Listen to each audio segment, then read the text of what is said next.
Hi, curlies, or should I say curly wavies and coilies. I'm Cynthia with another Lessons from a Baby Boomer video. And this lesson is going to be curly hair type. Specifically, we're going to be talking about curly pattern, curly texture, and density. So I've been looking forward to doing this video for a long time, and of course I have a cold, so if my voice sounds a little scratchy, you'll understand. If you've seen some of my other videos, welcome back. If this is the first time, I'm glad you're here. Why is this important? It's important because it will help you decide what kind of products you need and how much of it you need. I'm not going to go into a whole lot of depth about products in this video because that will take a very long time, but I'll give you some sort of indication of products according to your hair type. Another reason it's important to know your curl type is because of what I call curl envy. We used to have straight hair envy, and now I think we've moved on to curl envy. We see somebody out in the street and then we're thinking, oh God, they have great curly hair. Or we see a YouTube video and we think, oh, I wish I could have that kind of hair. And we follow all of their techniques or their curly hair routine, and it doesn't work out for us. Well, chances are it doesn't work out because our hair is different. So it's important to know what their hair type is in order to figure out why it may or may not work out for us. So the first issue we're going to talk about is curl pattern. Andre Walker, who is Oprah Winfrey's hairstylist, developed this system, and naturallycurly.com really describes it in a lot of detail so you can get a lot more information. So here's what it looks like. Curl type 1 is pretty much the absence of curl. In other words, it's straight hair. So we're not going to be talking about that for obvious reasons. Type 2 means waves. Type 3 is curls.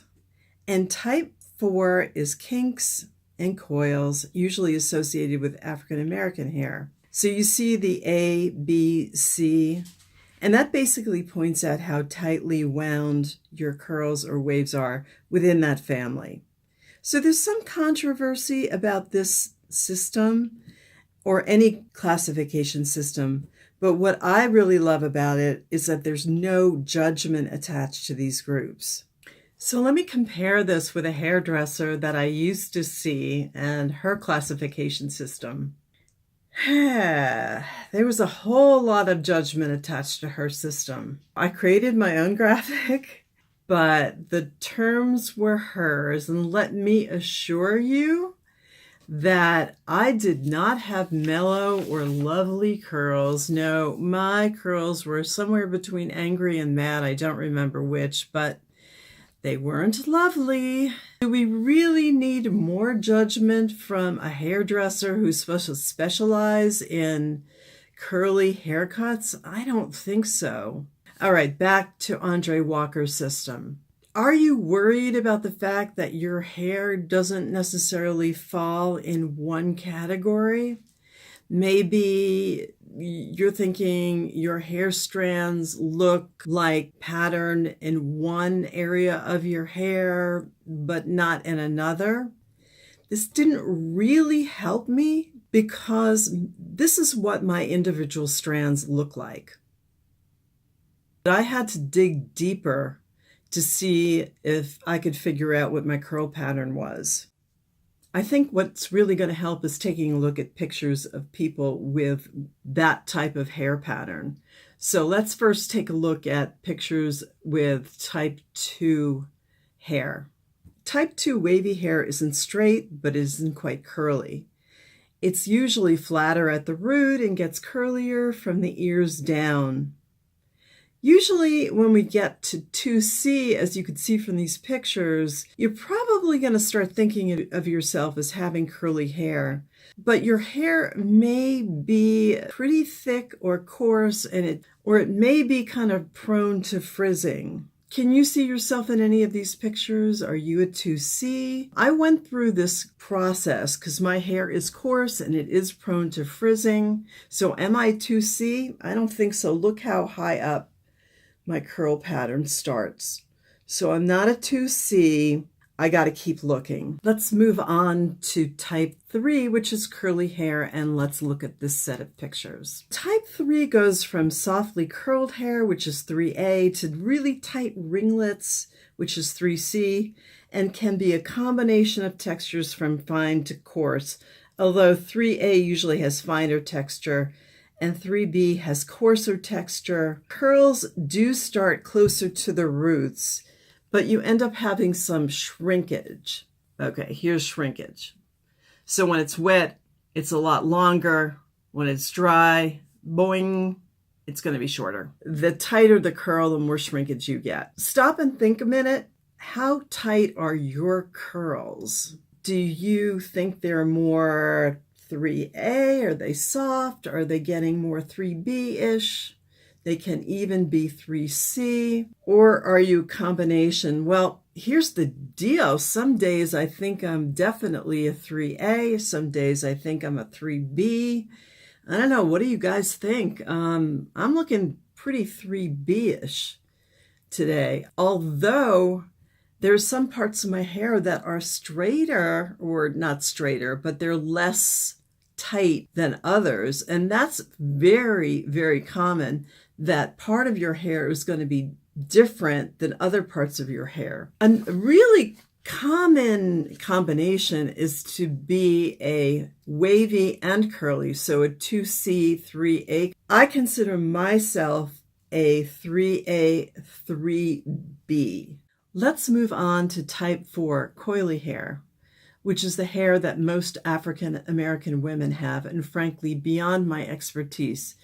But the good news is there's lots of resources out there on naturallycurly.com and YouTube that you can refer to if this is your type. So have you figured out your curl pattern? If you have, great. If you haven't, there's a quiz on naturallycurly.com that will help you figure it out.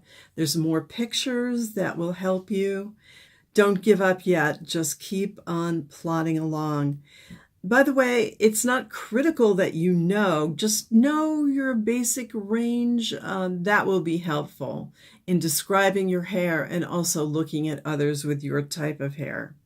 Another way to describe your hair type is texture. And texture is really the width of each individual strand.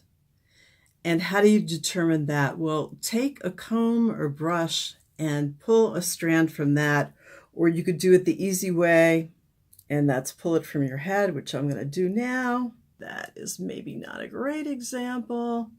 Hold it up to the light. I'm going to pull another one. Hold on. Okay. So if you can barely see it, I don't know if you can see this. I'm going to get it closer to you. If you can barely see it, it's fine hair. If you could probably play a guitar with it, then it's coarse.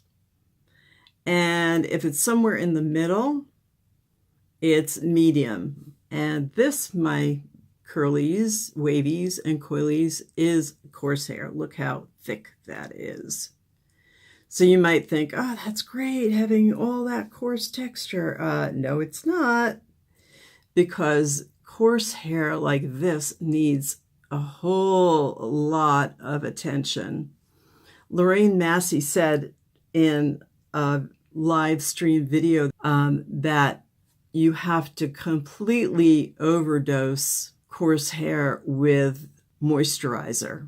So overdose is the term that she used. By the way, that's not all she said. This video tape was an hour and a half. Look how thick that is.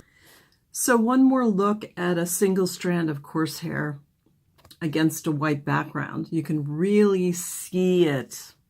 All right, fine hair. So Lorraine Massey advised not using heavy products, and that just makes sense with fine hair.